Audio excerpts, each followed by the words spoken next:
우리나라 역사에 긴 남을 만한 두 분의 죽음을 우리가 기억했습니다. 그 한 사람은 박원순 전 서울시장, 전이 됐어요. 이틀 전에, 3일 전인가요? 전 서울시장, 그리고 한 분은 전 백선엽 장군이죠. 예비역 대장이죠. 두 분의 죽음을 보면서 두 분 다 제가 처음에 말씀드린 것처럼 대한민국 역사에 길이 기억될 인물이다라고 생각을 하고, 이 죽음에 대한 신앙적인 측면에서의 이해와 해석이 좀 필요하겠다 하는 생각을 하게 됩니다.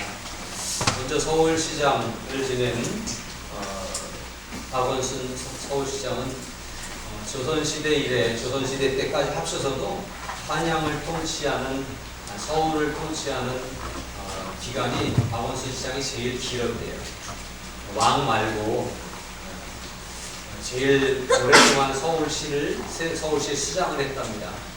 그러니까 역사에 길이 남을 만한 그런 인물이고, 그의 여러 가지 인권이라든지 아니면 뭐 환경이라든지 등등의 정책 같은 것들이 중요하고 좋은 정책들이 참 많아서 그나마 잘 기억하고 또 이렇게 이어받아야 될 부분이 지도입니다.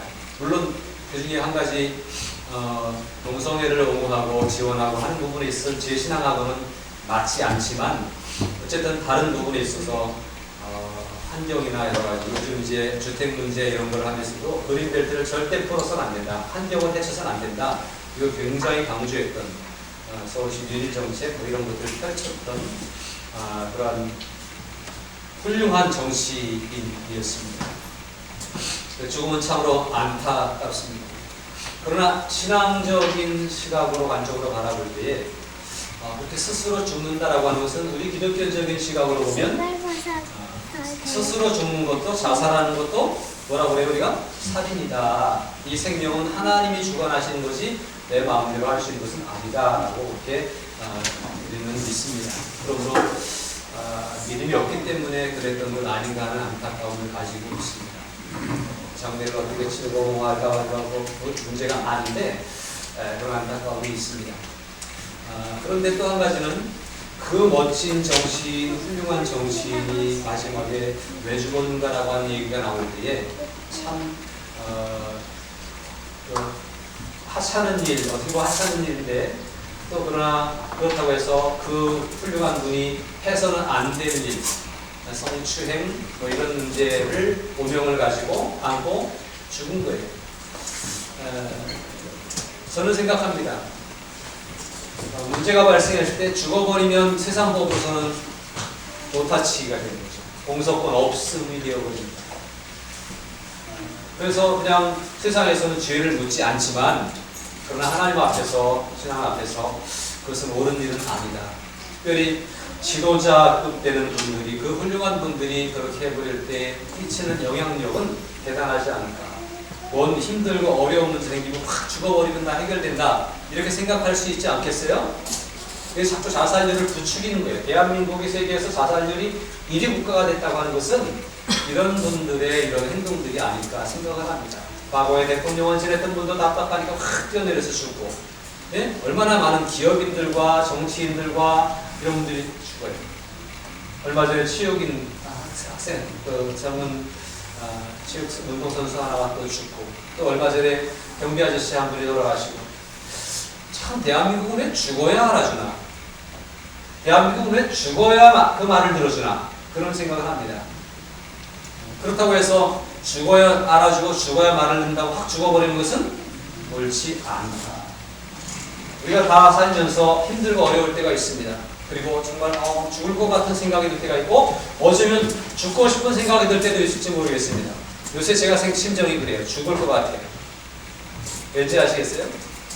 코로나가 교회 사람 것처럼 얘기하고 교회를 이렇게 압력을 주니까 죽을 것 같은 생각이 들어요. 그러나 확 죽어버리면 알아줄까요?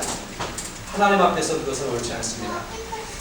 절대 죽음을 선택하지 마십시오. 죽음은 우리가 선택할 수 있는 일이 아니에요. 120살까지 하나님 살라고 그러시면 살아야 돼요.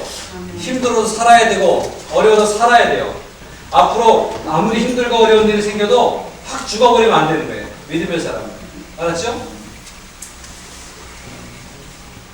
또 한 사람의 죽음은 백성엽 장군인데 그분은 6.25 때 혁혁한 몸을 세워서 그것이 인정돼서 승진을 했고 대한민국 육군 참모총장을 2번이나 지냈고 장관을 1번 지냈고 중국, 카나다, 호주인가요? 어딘가요? 이래서 대사, 대통령 대신 나가 있는 대사로 나가서 활동을 하고 또 사업도 하고 또 그랬다가 100세의 일기로 하나님이 살라고 하신 만큼 살다가 한 거죠.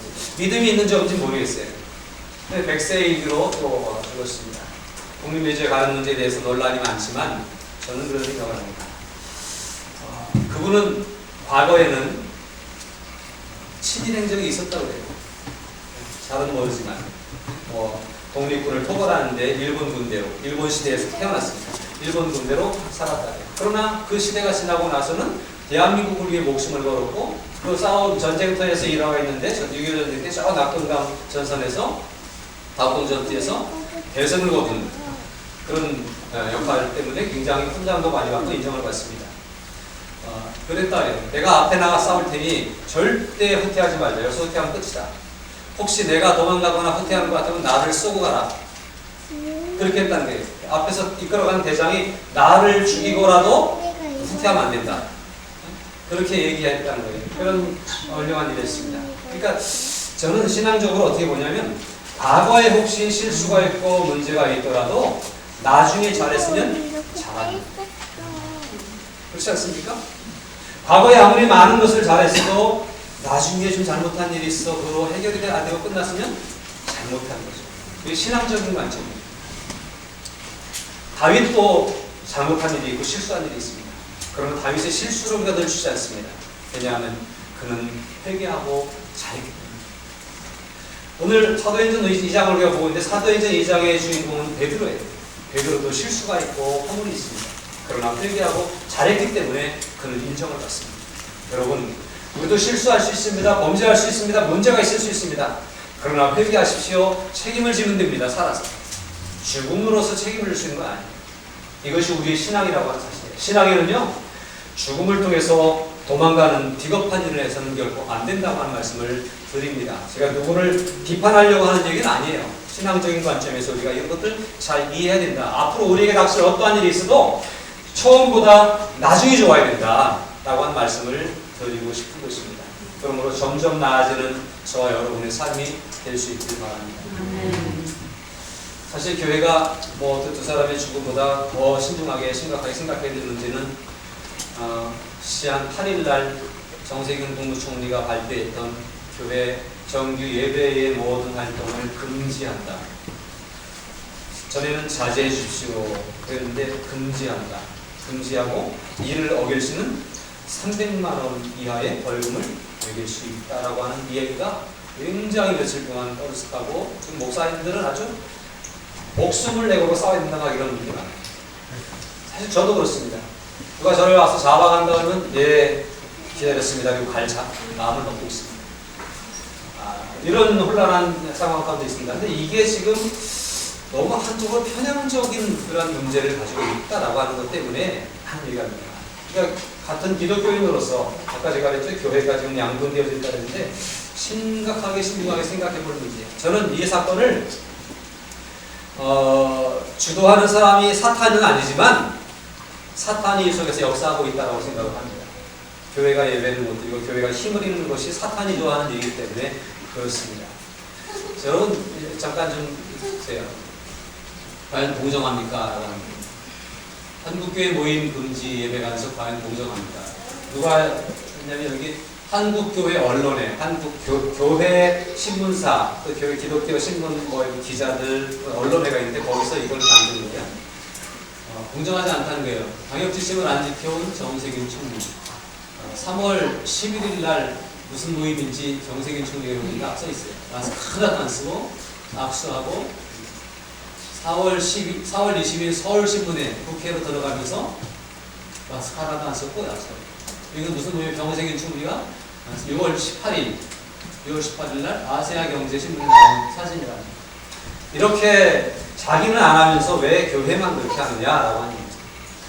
이태원 클럽 때는 인권이라고 하는 명목하에 쉬쉬하고 이걸 동선을 밝히면 동성애자들의 인권이 침해된다 그래서 쉬쉬하고 교회는 계속 소모임을 금지시키고 있고 성가대하면 안 된다, 기도하면 안 된다, 찬송하면 안 된다, 300만 원 벌금한다. 이 300만 원 벌금한다고 하니까 다 겁나는 거예요. 오늘 어쩌면 그래서 못 온 분이 있는지 모르겠어요. 여러분 오늘 300만 원 벌금 준비해 갖고 오신 분이 계실지도 모르겠습니다. 이 원칙이 어긋난다는 거예요. 공정하지 않다는 거예요. 다른 데는 다 금지한다 이거죠.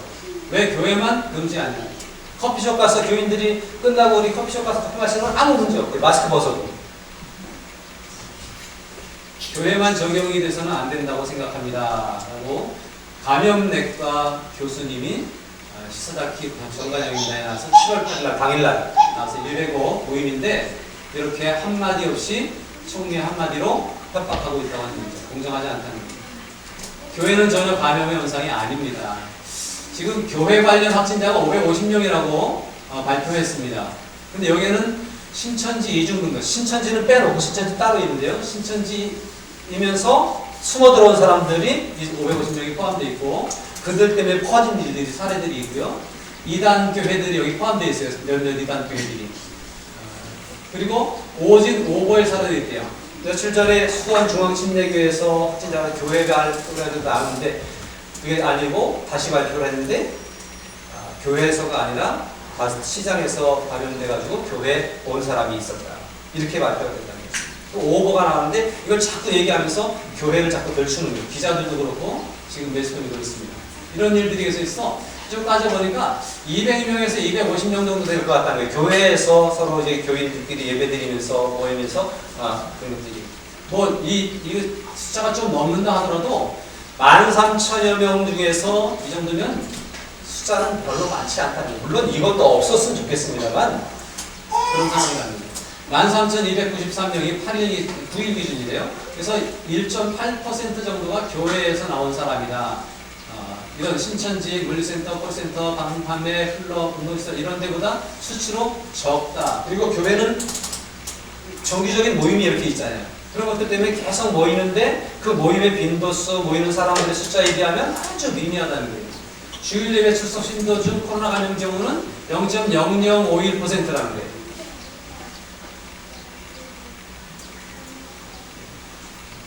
(22) 교회가 걸렸대요. 22교회가 대상이 돼요. 교회가 84,000개 교회라는데 84,000개 좀 뻥튀기가 된 것 같고요. 제가 볼 때 6만 교회가 넘거든요. 6만 5천 교회라고 하는 데도 있고 숫자가 명확하지 않습니다. 정확한 통계를 안 가지고 있는 거예요. 근데 어쨌거나 0.02% 교회를 감염의 원상으로 보라는 것은 공정하지 않다는 거예요. 많은 매스컴에서도 교회 시설은 그렇지 않다라고 하는 것이 쭉 그동안 있었고 고맙다고 인사한 정치인들도 있어요.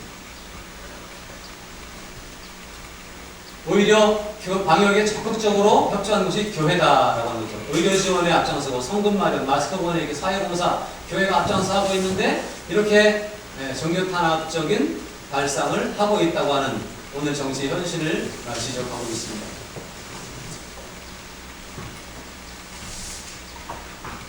예배의 내용에 대해 간섭하는 행위는 기본권의 본질을 침해하는 것입니다. 헌법 20조 2항의 정교분리 원칙을 위반한 것이고 헌법 30조 2항의 과잉금지 원칙을 위반한 것이라는 거예요.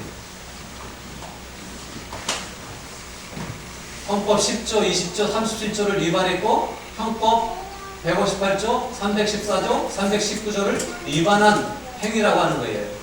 교회는 이렇게 하는 것이 헌법을 무시하고 위반하면서까지 지금 이렇게 하고 있다라고 하는 거죠. 다른 나라들 보면 미국은 주지사와 법무장관이 예배를 필수 항목으로 규정을 했다는 거예요.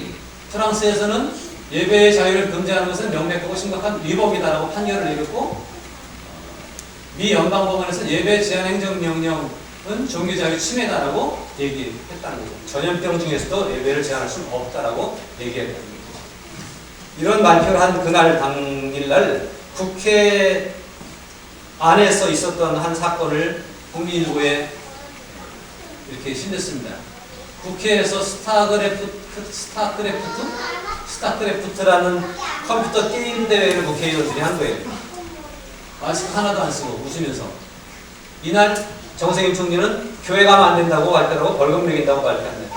이렇게 이런 사람들이 지금 대한민국의 정치를 주도하고 있고 움직여가고 있다고 하는 얘기죠. 왜 그럴까요?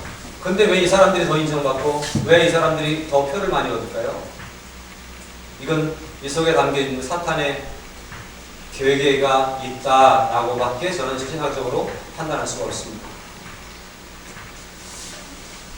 교회는 방역 지침을 따르지 않는 이기적인 집단이다. 지금 교회 목사님들이 막 반발하고 있잖아요. 하람하지 왜 반발하냐 하면 프레임을 씌워가지고 교회와 세상을 분리시키는 작전이 저기 들어있고요. 교회 안에도 은근히 따라야 되는 거 아니에요? 아예 안 됩니다. 이 두 가지가 해서 교회도 갈라지게 있고 교회가 지금 뿔뿔이 흩어지고 있는 거예요. 누가 좋아하겠어요? 정부가 좋아하는 게 아니라 사탄이 좋아하겠죠. 그런 상황 가운데 지금 있습니다. 그래서 국민청원을 했는데 여러분들도 한 분도 있고 못 한 분도 있는데 국민청원에 하루 만에 30만 명 이상 청원을 한 상황이 있고요. 이건 사실은 청원 하나 말하고 뭐 어떻게 해줄 거예요. 그러나 우리가 이렇게 반대한다는 것을 보여주기 위해서 하는 겁니다. 혹시 하고 싶은데 못 하신 분들은 할 줄 아는 분들이 해주면 좋겠어요. 제가 질병관리본부 보건복지부 홈페이지 들어가서 감염 경로별 확진자를 한번 찾아봤어요. 그래서 비율을 찾아봤어요. 13,000 몇 명이라고 그랬죠? 13,000 몇 명의 확진자인데 그 중에 신천지가 5,213명입니다. 39%, 40% 정도가 신천지에서 나왔고 신천지는 이제 일단락 됐죠. 그 다음에 집단 발병 안에 이제 교회도 있고 뭐 콜센터도 있고 여러 가지가 있는데 그 집단 발병에서 든 사람들 또 택시 타고 무슨 뭐 어디 가고 이래가지고 산발적으로 감염된 사람들이 1,300명, 해외 유입이 1,791명, 또 해외 유입 관련 162명. 해외에서 들어온 사람들 또 해외에서 관련된 사람들이 한 2,000명. 교회에서 걸린 사람 아까 몇 명? 200명에서 250명. 해외에서 들어온 거에 아무 말 없고 어제 발표하기를 해외에서 들어오는 사람들에서는 관리를 잘하기 때문에 아무 문제 없습니다. 계속 받겠다고 합니다. 거기 문제가 교회에서는 발표가 걸리면요 교인들이 다 나와서 도망가지 않고 다 체크하고 그날 딱 잡히는 거예요. 그렇지 않습니까? 교회에서 걸렸는데 도망간 사람 있습니까? 없죠. 그동안 교회가 걸렸어도 그렇게 해서 수습이 된다. 근데 이걸 이렇게 하는 것은 문제가 있다. 한 가지 더 표가 있는데요. 성당 사찰 교회, 뭐 굳이 전 비교하고 싶지 않은데 이런 표가 있더라고요.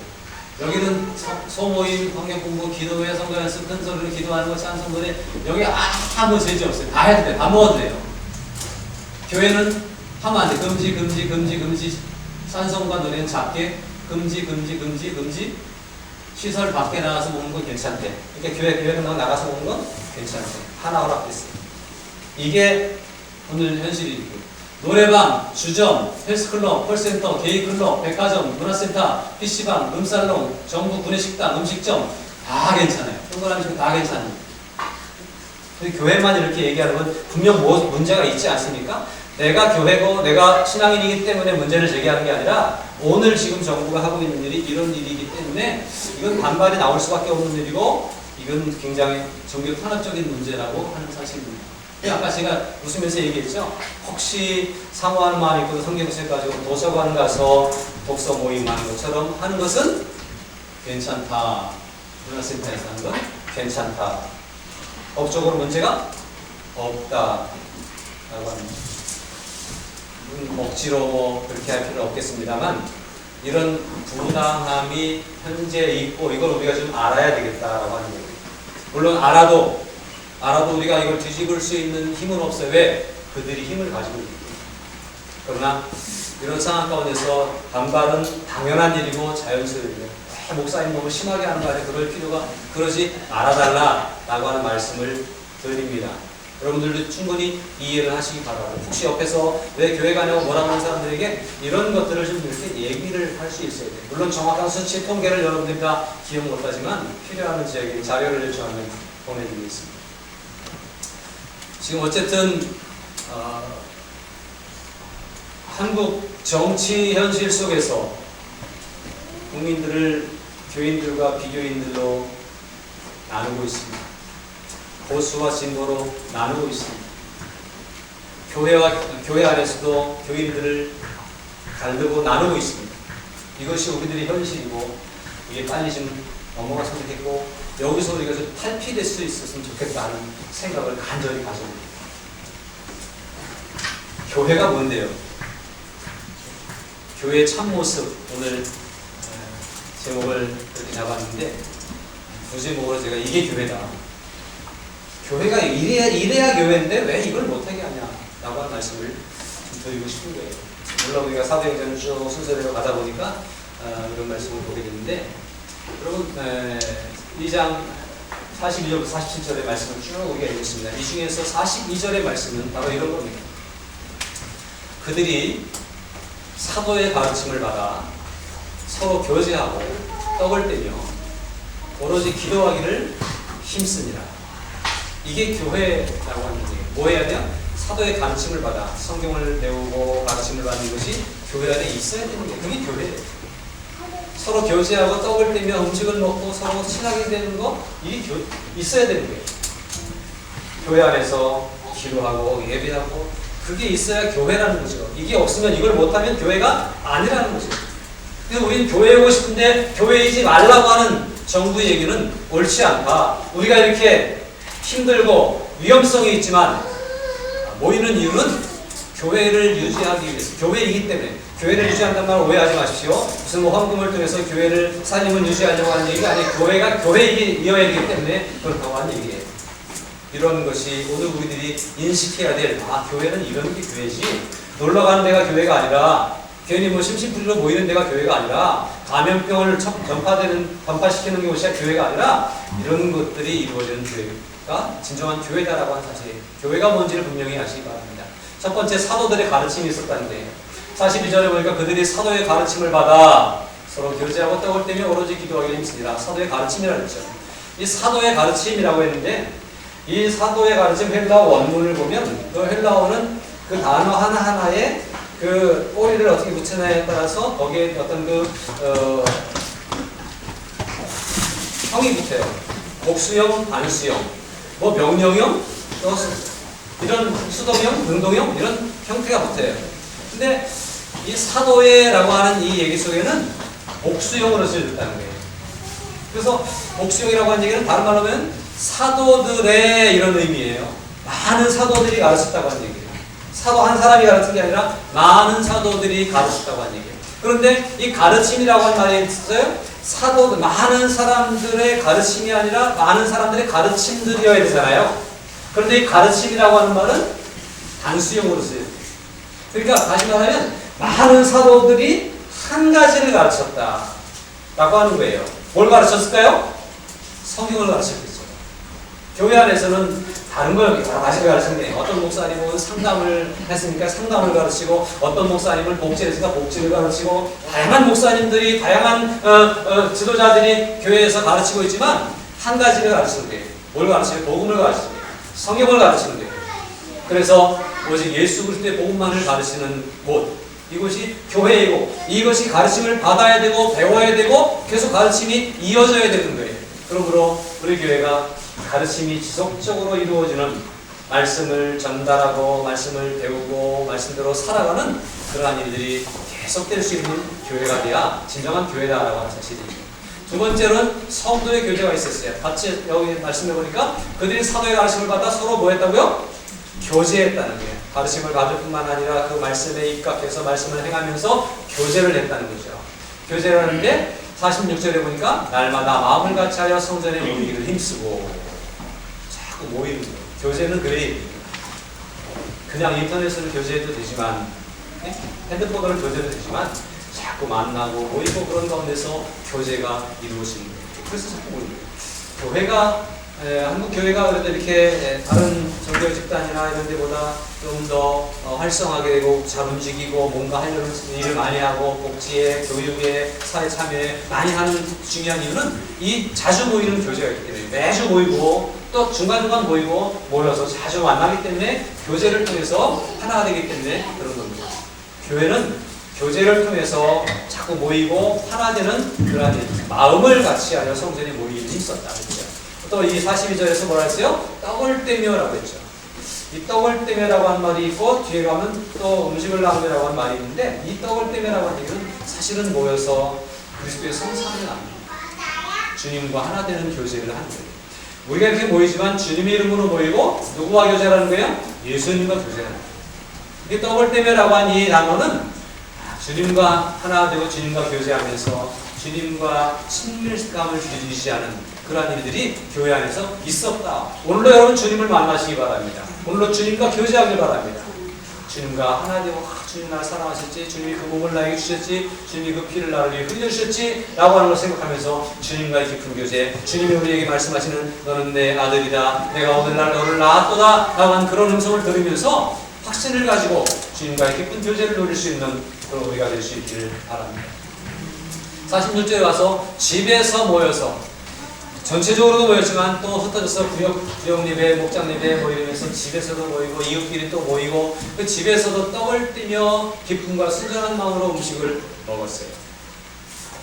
여기서 집에서 떡을 뗐다고 하니 집에서도 모여서 주님의 이름으로 떡을 뗐다고 하는 의미와 더불어서 기쁨과 순전한 마음으로 음식을 먹고 이 얘기는 서로 음식을 나누면서 한 가족처럼 지냈다. 그런 얘기죠. 이런 교제가 있었습니다. 또 뭐가 있었을까요? 교제가 44절에 보니까 믿는 사람이 다 함께 있어 모든 물건을 서로 통용하고 서로 내 것 내 것을 나누지 않고 서로 나눈다는 거예요. 복숭아의 계절이 다가왔고요. 복숭아를 실컷 먹을 시간들이 다가왔습니다. 농사를 안 짓는데도 복숭아를 실컷 먹는 이 행복한 은혜는 이런 교제 속에서 일어나는 일인 줄로 믿습니다.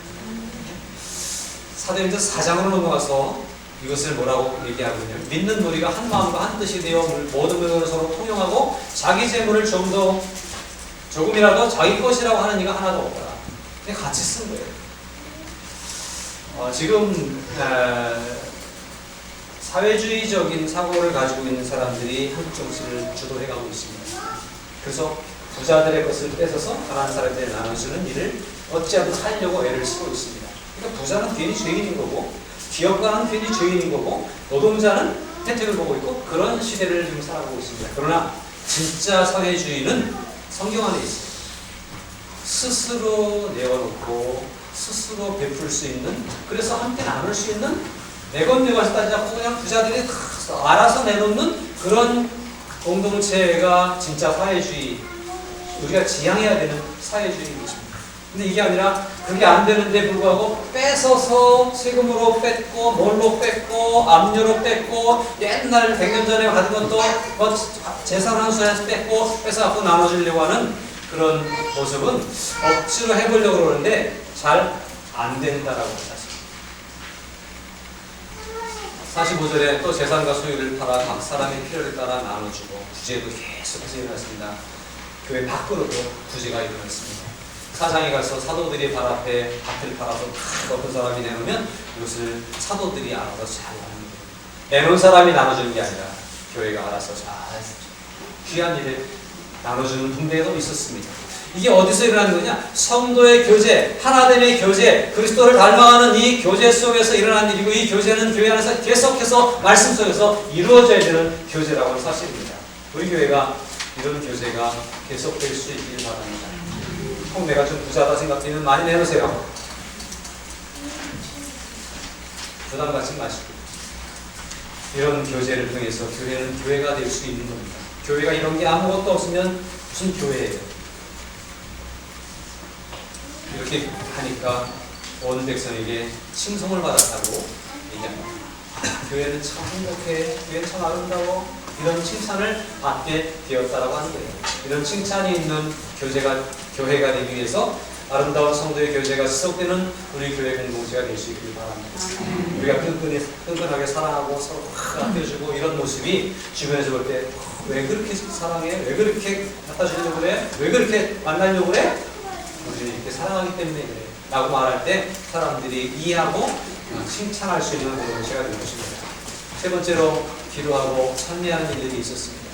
계속해서 42절을 또 보는데 그들이 사도의 가르침을 받아 서로 교제할 뿐만 아니라 떡을 떼며 오로지 기도하기를 힘쓰니라. 교회는 기도하며 모이는 일들이 많다고 하는 사실이에요. 기도에 금지하면 안 된다는 거예요. 자꾸 기도하게 하고 그렇게 해야 교회가 된다고 합니다.